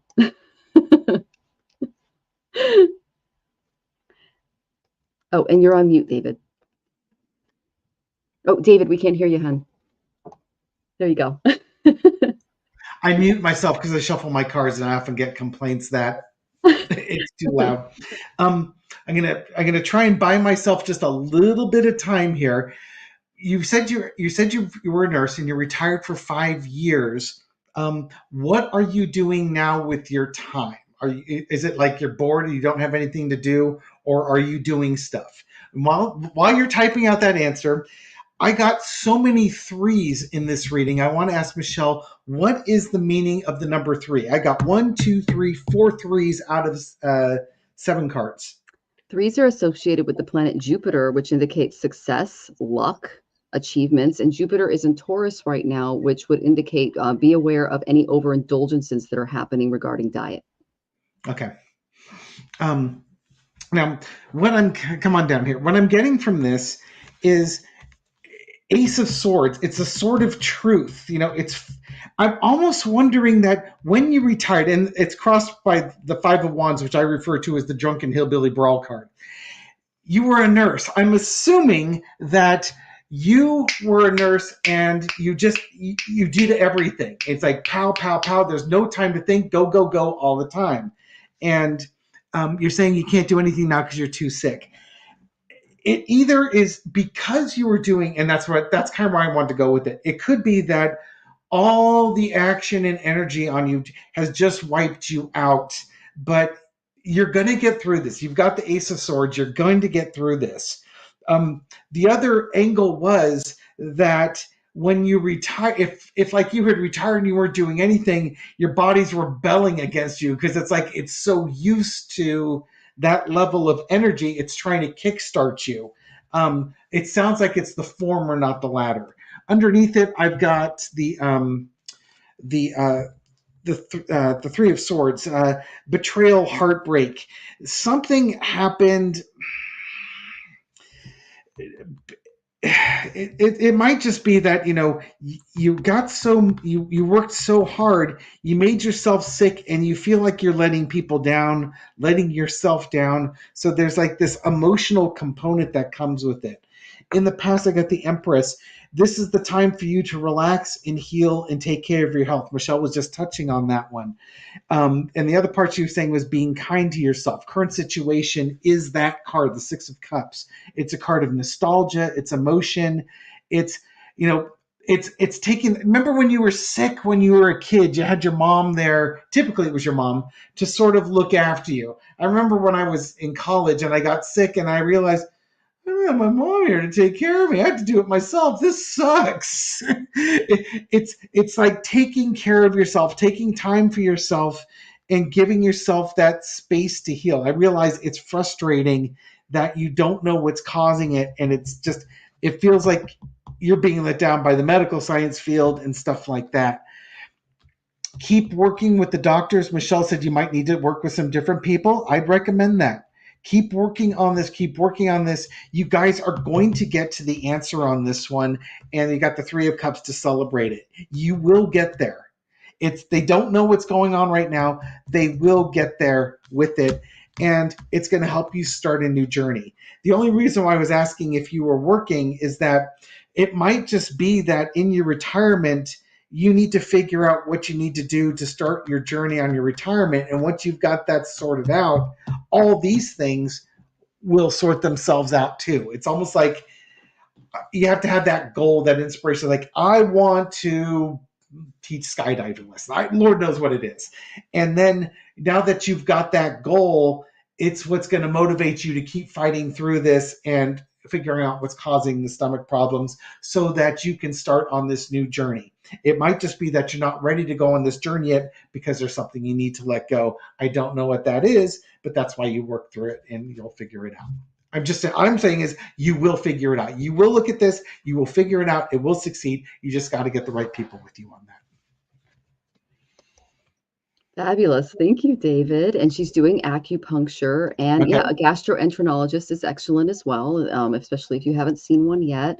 And lots of people are sending you love in the chat, Denise. So we're sending it back. And let me know if you find the solution. I am genuinely curious, as I have similar issues. So that's it's fabulous that you're it's sad that you're still struggling with that. But what I got from the guides after listening to David's reading is that even though you're feeling really sick and really down, you're going to have to pull up on that strength, because Leo's all about the strength card. It's all about powering through things even though we're not feeling great, and taking leadership when we feel like we've been cast down a little bit. Okay, but when you take control of your health, that's what's going to lead you moving forward.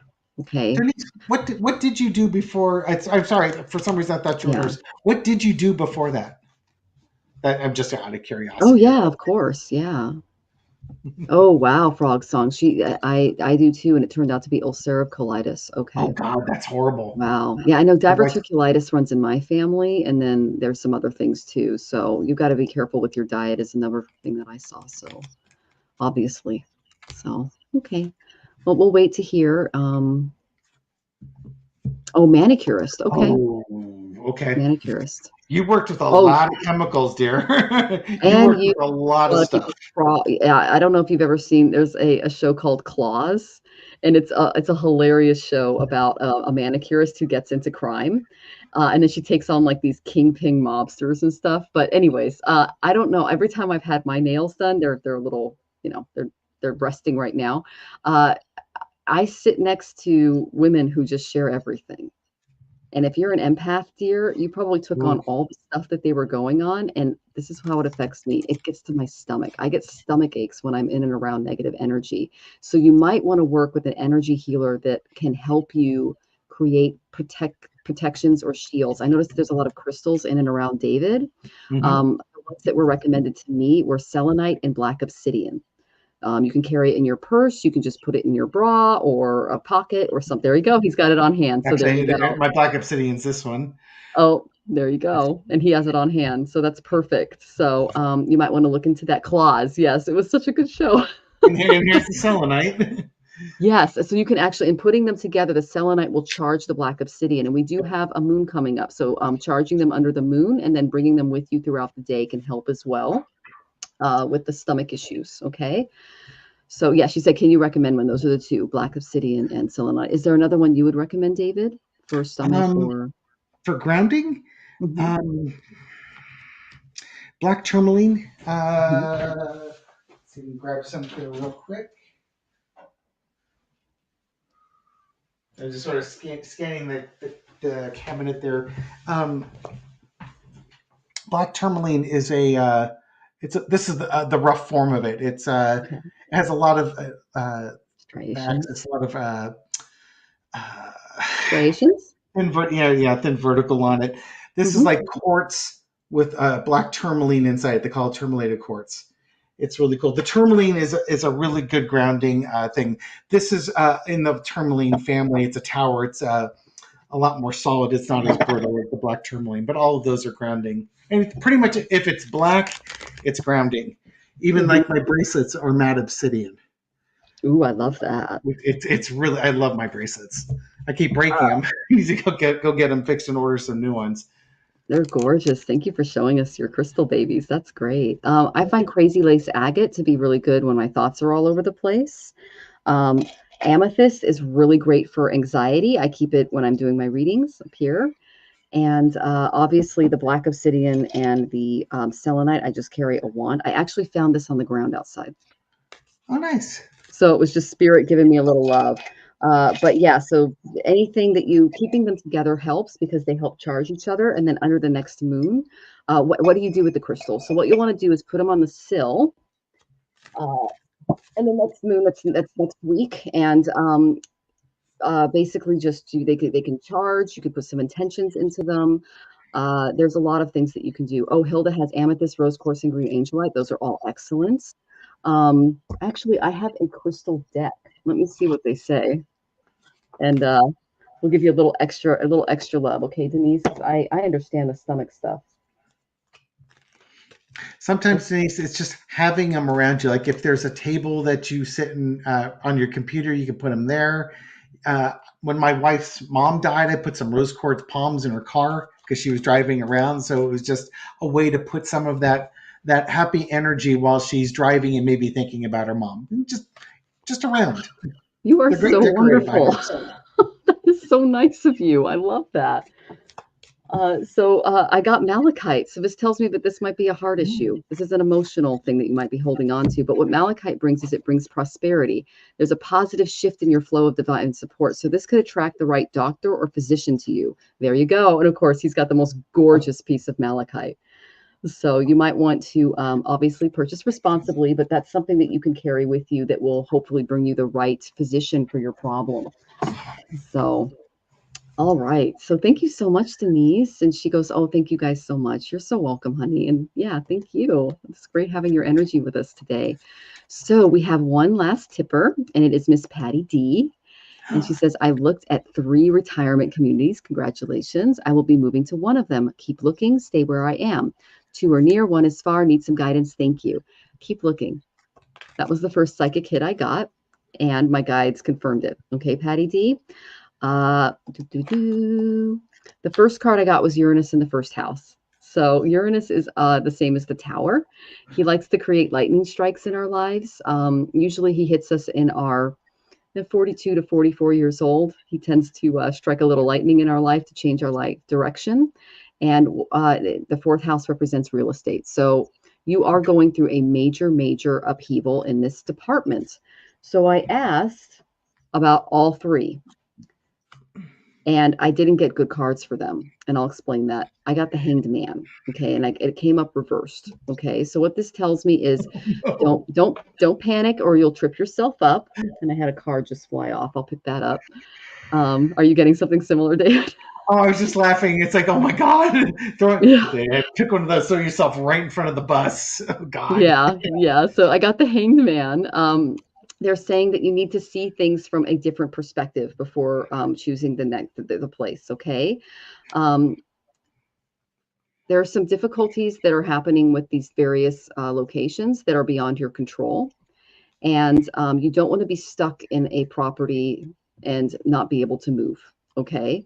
So they're saying that going in and doing some meditation and really coming from a place of peace before you make a decision can help. If you struggle with that, they said that getting together with a trusted friend that is more like a counselor or a therapist can help you see things from a different or a higher perspective, especially if you have someone in your environment that can do that, very empathic and logical.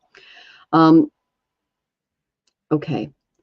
I don't know if you're dealing with any panic attacks or a lot of anxiety around this issue, but if you are, try to stay grounded in your approach. Okay. Don't let this change affect you on that level. Okay.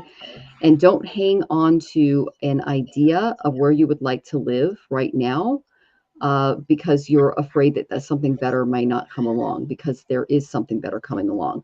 I asked about the three places that you were looking at. I got strength and the Nine of Swords for the first one. So, that's not the worst card, but it tells me that it could be there's an illusion you may not be looking at. And then the other ones, I got the Devil reversed and I got the Prince of Swords reversed. The Devil reversed tells me that it's too good to be true. There's some major issues that you may not be able to see, and there might be an unhealthy obsession or person in and around that environment. And then I got the Prince of Swords for the third one, and that is someone who is not mentally very well, and they're not really treating people with the respect that they would like. It's a little bit of a narcissist that goes after people's mental states. Okay. So keep looking is the main thing that I got. And when I said, should she keep looking, I got the moon reversed, which tells me clarity will come. Intuition, that hit of intuition will come to you. So I am going to pull some other cards for you to kind of help you get in the right mindset when it comes to improving your picker, so to speak. I've got a few blind spots in my chart, and what I normally do is I'll go to a trusted friend or counselor, and that's what I got in your chart, like Marina, for example, and she'll give me a reading and kind of help me pick the best option moving forward. So a second opinion might be good. The first card I got was optimism. I see the good in everything I see. Is your bottle half full or half empty? Of course, it is both. As we can see the lack or rejoice in any fullness we are blessed with. A positive attitude is crucial if we want to live well and heal. So, keeping a positive attitude as you continue the search. And they're saying that taking a trusted friend with you could help. Okay, because they might be able to see certain things that you're not able to pick up on. My perfect example of this is I have a husband who is a triple Capricorn in the Western, and he can spot things structurally in a place that I can't, because he worked as a union carpenter. And so he was able to go, you see that thing, the runoff on the side of the building? It's over 40 years old. It would go right into that groove, and I bet there's mold behind that wall. It's like, how do you know that? So it's good to have that extra person to help you, okay? The second card I got is boundaries. That's why I think it's important for you to bring someone with you.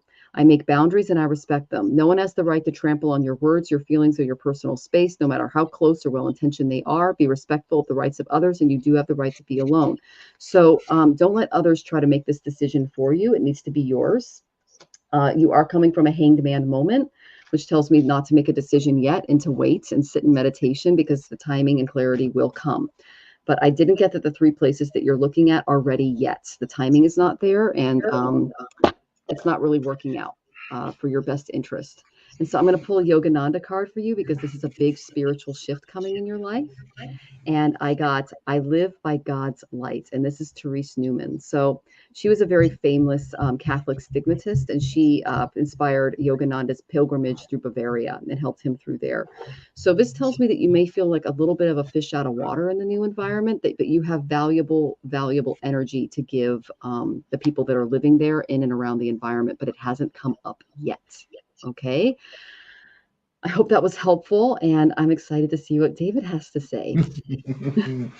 um, Now, one of the things with the retirement communities, underneath, starting actually with underneath card, because this is the one that's kind of vexing me or I find interesting, is the Page of Pentacles. And I think part of retirement communities, we have one just around the corner over here. Its name is Rossmore. And whenever I look up housing prices, it's like, wow, Rossmore is affordable. Then you find out it's a 55-year-old or older community. Okay. So retirement communities are great. This could just be the reason for going to the retirement community. It's less expensive. It's easier on the budget. The other way to look at this is when you're looking at retirement communities, one of two things. Look at the ones that have the youngest age requirement. I'd much rather move into a 55 or older than a 65 or older, because you really want to be with a bunch of old people. And the other thing is, if you're going to move in, be the old person that moves in, not if you're the youngest one, you're moving in with a bunch of old people. Do you really want to do that? And that's not to smirch anybody in the audience that's old. I remember having this conversation when I was a kid, listening to other people. It's like they want to be around the young, vibrant people Okay, let's see if I can pull this out. It was a woman who, as the story goes, all her friends were like, when she was in her 60s or 70s, all her friends were there in 30s and 40s, because it's hard when your friends are older because they start dying. But the young ones, they have a lot of life in them and their life's dynamic. So she would hang out with the young ones and it kept her young with it. So just throwing that out there with the undercard with the Page of Pentacles, whether it's money or youth, kind of look in that. Current situation, Three of Wands, waiting for your ship to come in. Keep looking, keep looking, keep looking. You don't have to decide now. Take your time. There's lots of places out there. Check them out. Find the one that works the best for you. It looks like maybe in the house that you're in now, that could be the house that you raised your kids in. Maybe you have a happy house where you enjoy your neighbors. But it's like there's a lot of happiness in your life, a lot of happiness maybe with the house that you're in. You want to recapture that in this next house, in this retirement community to go in, so that you're happy there. You're going, son, go in, you're going to find a lot of truth. There's a lot of things to be seen. Be honest with yourself. The more honest you are with yourself, the happier you're going to be with your decision. Take the time to contemplate what it is that you want to do. And there's no need to rush into a retirement community. You'll find, basically, you're going to find the right one. There may not be an opening right away. That's fine. Wait for the right house. Wait for the perfect one to come in here. Your hopes, wishes, and dreams will be fulfilled so long as you're honest with yourself and you give yourself time for it. It's going to work out great. Star card. You're going to fit in really well with it. Again, this could be a retirement community, or maybe you decide that maybe I don't want to be in a retirement community. I want to be in a community where there's lots of young people or young families. And then you get to be like, the neighborhood grandma that, you've got all these great little kids, and it's just, time to sit back and just enjoy the energy that little kids have. I can't even begin to tell you what it was like when I was growing up in my neighborhood. There were little kids everywhere. And a lot of young families in it. And now when I go there, there's no kids in that area, and most of the people are older, and the whole vibe of the neighborhood and the street changed. And it's the kids that kept the adults young on that. And my mom still sees that with that. What the kids that are there, she tries to have a relationship with, because you try and capture that. Think about Halloween when you were kids and how many kids were out trick-or-treating. And now it's like, God, I had like 3 kids show up for trick or treat. That was a banner year this year. One house, that my first house that my first wife and I had, we were on a safe street. And basically the city that we lived in previously used to shut those streets off so that the kids could walk up and down in the street because they were closed to vehicle traffic. They stopped it, but the crowds never stopped coming. So when we had moved in there in the late 90s, all these kids would just come, who didn't live in the neighborhood, but they just swarmed in there. Hundreds, like we had like 150 trick-or-treaters. It was the most wonderful feeling in the world to see all this life come in here. When Pokemon Go came out as a video game for the phones back in 2016 or so, I was going through my divorce at this point. I would take my dog for a walk at Central Park. It's just down across the way from where I was living. There'd never be anybody out there. This video game came out, and they had like little power-up stations in the park.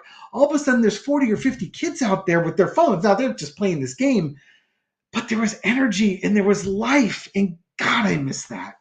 It was so wonderful. COVID, later on, I had moved out, but COVID had come and knocked that back down. But when COVID came, people were out again. It's the most wonderful energy in the world. Find that energy and capture it, bottle it, and enjoy it. That's my guidance. Oh, sunshine. Thank you so much. That was beautiful, David. I love that. So we hope that was helpful, Patty D. And thank you so much for joining us today. And I'm excited for you in this new community. It's going to be great. And I love the stories that you told us about your childhood, David. That's awesome. That sounds like a Patty, fabulous little cul-de-sac. unless you hate kids, Patty, if you hate kids, then forget everything I just said. Oh, well, I grew up in the 80s and 90s, and, like, we were all out on our bikes. We were, you could always tell, like, where everybody was because all the bikes would be in the lawn of that person's house.